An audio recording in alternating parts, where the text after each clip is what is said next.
Start again. Oh, excuse me. Hi.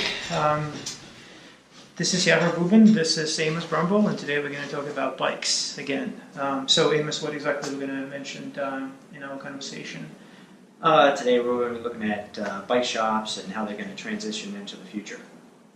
Nice. That's a good topic, especially like today. I've looked. There's a Facebook group, which is the name of it. I keep forgetting. Bike Fixers 4130. Yeah, it's a bunch of mechanics, bike shop owners. They have sometimes discussion, and there's always a sad news about a bike shop closing down, which is obviously really sad news if you're in an industry. But today we just want to talk about a little bit more about that and try to figure out why is that really happening and whom to blame.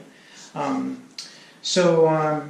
think the first question I'm going to have for you, Amos. So, as a bike shop owner, how do you feel about it? You know, like getting this news quite often, like hear about it. So yeah, I mean, there's a guy on the group that updates us frequently with.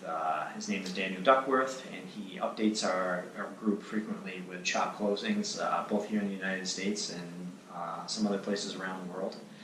I think it's when I talk to my customers who are active riders. As far as they're concerned, they think the industry is doing well and there are no issues. And I think it's a surprising conversation when I talk to them and I mention the fact that there's been such a decline in the sheer number of shops that are in the United States, in the last 10, 15 years.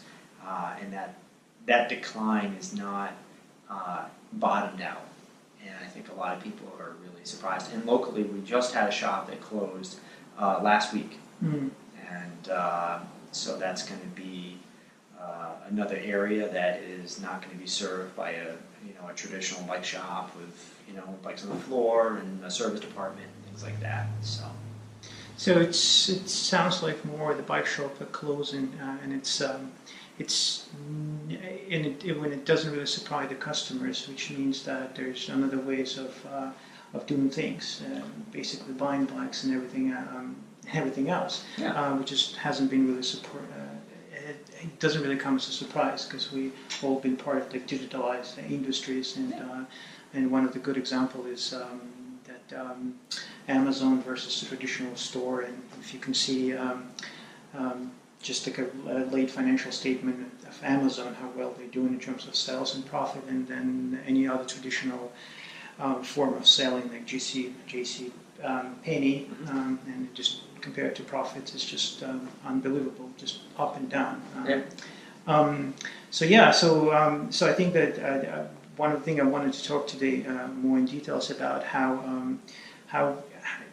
different is a bike shop compared to selling books, and maybe even talk about as an example Barnes and Nobles and what happened to them, and maybe kind of try to relate a little bit to bike shop and bike shop and the bookstores in the past, and what needs to be done and how we can just basically compare both and see if there's I wouldn't say solution, but I think understanding first of the past, of history, could actually give us some maybe good ways of looking into the future and make a bike shop more sustainable and help it to evolve.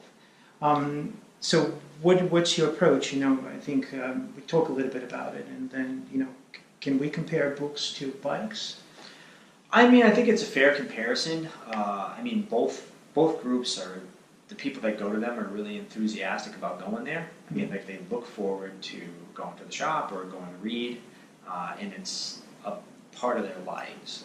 It's like really important to them. So I think the comparison is there between the two, because I want to compare the customers, like, and how they act, rather than necessarily what's actually being sold inside the business. I don't think that's necessarily the deciding factor with how to adapt to customers' wants and needs. Mm-hmm. So again, speaking about books and bikes, I know it's just a commodity, but at the same time, I think really liking books and bikes. I mean, I've never felt like bookstores are disappearing, just basically close it down everywhere, like Barnes and Nobles. I'm not sure if it does exist anymore. Barnes and Nobles does, but Borders closed. They had 600 stores in the United States, and they closed all of them.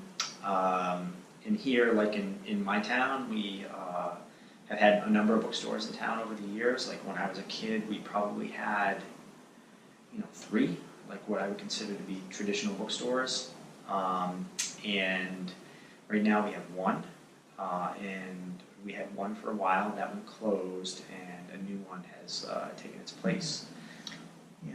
So I think the idea, the love for books and bikes, it still exists. Even love for books, it does exist. People like to feel the book itself and read through. It's not. I mean, obviously, the digital books came along, and it's a faster and economically, I think, better way of like reading and getting information, but at the same time people still love books. So in a way, like, so what do you think happened at the bookstore? Like how, like why, again, talking about technology. Yeah. I think a lot of the technology changed. So one of the things that happened, is that before you would go into the store, and if you were looking for a book, let's say I wanted to look for a book on bicycle repair. If you go into the local bookstore and you go to the bicycle section, and usually there would be a few books there, not very many, but there would be a few, and that would be your choices. And I mean, not everybody was necessarily willing to go up to the counter to talk to somebody that worked there who was probably really skilled at finding what they needed. Mm-hmm. It's way easier, I think, to be able to, I can search it myself. I mean, the internet has given people the power to do a lot of their own research and come up with a lot of options. And they can do it in the comfort of their own home or on their phone, in public.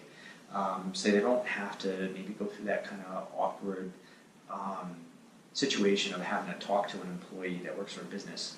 Even if the employee is really motivated to help the customer, to give them the right book or the right bicycle and give them a good experience, there's still going to be some hesitation on the customer's part to opening up that new conversation. Mm-hmm. So basically, at first it started when technology evolved. And again, like, what does technology do? Like, who's responsible for that? Is it really Amazon, or who else could we actually throw into a pile of those people to blame when it comes to the bookstore? Who kind of I wouldn't say killed the bookstore, but who helped to bring it to the next level. So I think it's obviously technology like Amazon, the accessible. Obviously, it's called Elasticsearch when you can search for any keywords for any subject, and it can tell you, exactly what you're looking for, and to help you to find it. And also at the same time, obviously the review of other people. So as you said before, like talking to the representative and asking about, is this book any good? So it's only one opinion. So now you can just basically go on Amazon, you can look, and people can give their opinions. Obviously, it's also a problem to choose. But at the same time, I think it's also it's like excessiveness, right? So like what happened with the book at the bookstores, like it's just like internet is actually enabled to people to publish their own material. So even like, for example, you can publish on Amazon, you can write a book and put it together, and I believe you can sell it on Amazon. Yeah, I mean, I think one of the things that I've seen in the bike industry is a proliferation of small companies. A person has an idea, and